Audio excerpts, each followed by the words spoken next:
answer to an earlier question about when the financial catastrophe started in September, October of last year. If I understood you correctly, you said that this country did not have the tools to manage that panic, but the inference that I took from that was that there were countries overseas that did have such tools. Now, I recall a phone call with your predecessor in late October of 2008 when it became public that the United States was pumping monies into the central bank in Europe and other places.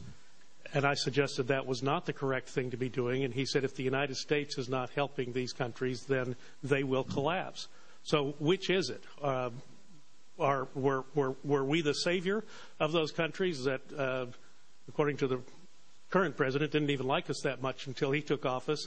Were we the savior of those banks and those countries, or were we, in fact, incapable of dealing with the problem? And was that money, in fact, going to foreign banks at that time in October of last year, which was widely reported in the press? Congressman, there is no country that came into this crisis with the tools to manage it effectively, and that the basic failure I described here was a common failure. One thing you saw around the world was... Let me ask you a question, then. How did George Bush cause those countries to be unprepared for a financial crisis?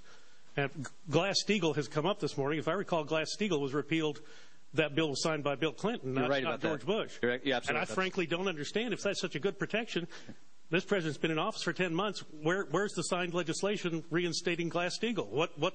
I would not support reinstating Glass-Steagall, and I don't actually believe that the end of Glass-Steagall played a significant role in the cause of this crisis. But well, that's been stated in this committee. Let me move on because my time is going to be limited. I do hope we'll be able to submit some of our questions in writing because this is a critical hearing and time is limited.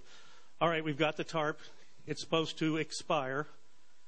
Why won't we let it die a natural death rather than letting it painfully linger and absorbing tax? We are working to put the TARP out of its misery. And no one will be happier than I am. Well, according to see that program terminated and unwound. And I want to point out that we are moving very aggressively to close down and terminate the programs that defined TARP at the beginning of the crisis. Well, now, it looks like the money is going out with little or no oversight. No, that is absolutely not true. Well, the Congress established 3 separate oversight committees. Your own Special Inspector General for the Trouble Asset Relief Program has got several concerns about why not just stop spending on the TARP funds and why not repeal the program. We don't need it anymore. The American people never liked it. Let's just do away with it. Let me just point out the disagreement between what your colleague said and I think what most people across the country understand and believe, which is that if you look at what's happening in housing, if you look what's happening to small businesses, this economy still faces tremendous financial challenges. What's happening in small businesses is people are frightened to add jobs because they don't know what we're going to do to them in health care. They don't know what we're going to do to them in financial regulation. They're scared of what we might do with energy prices in the future with cap and trade. Small business, medium-sized business is frightened to add jobs right now. I could help the president in his panel. He doesn't need another program. We don't need another stimulus. We need to provide some tax relief and then get the heck out of the way, and the American economy will recover as it has always done. That broad philosophy helped produce the worst financial crisis and the worst recession we'd seen in generations. We had a pretty good test of that philosophy, pretty good test of those policies. They did not serve the country well. Mr. Geithner, when I came here in 2003, we were in a jobless recovery. Tax relief was passed in May of 2003, and as a consequence, by July of that year, we were adding jobs at a significant rate. It seems to have worked fairly well. Let me just finish up and say, I disagree with Mr. Brady. I have the greatest respect for him. I don't think that you should be fired. I thought you should have never been hired. And I objected when the hearings were going on over the Senate. I thought there were too many question marks about things that had occurred in the past.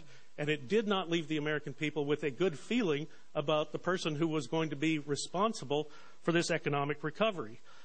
What can you say today? I mean, I'll tell you, my constituents, they're not just anxious. They are mad. They are fighting mad about what has happened in the economy. They are fighting mad about the stimulus. They're fighting mad about how many jobs we created in Arizona's 9th district. You know the member of Congress from Arizona's 9th district? They won't have a 9th district until after redistricting next year. They only have 8 right now. This kind of nonsense is what the American people are seeing, and that's why they're so upset. Okay, the gentleman's time has expired, and the chair would like to ask a question. During the Bush administration, real median income fell by over $2,000.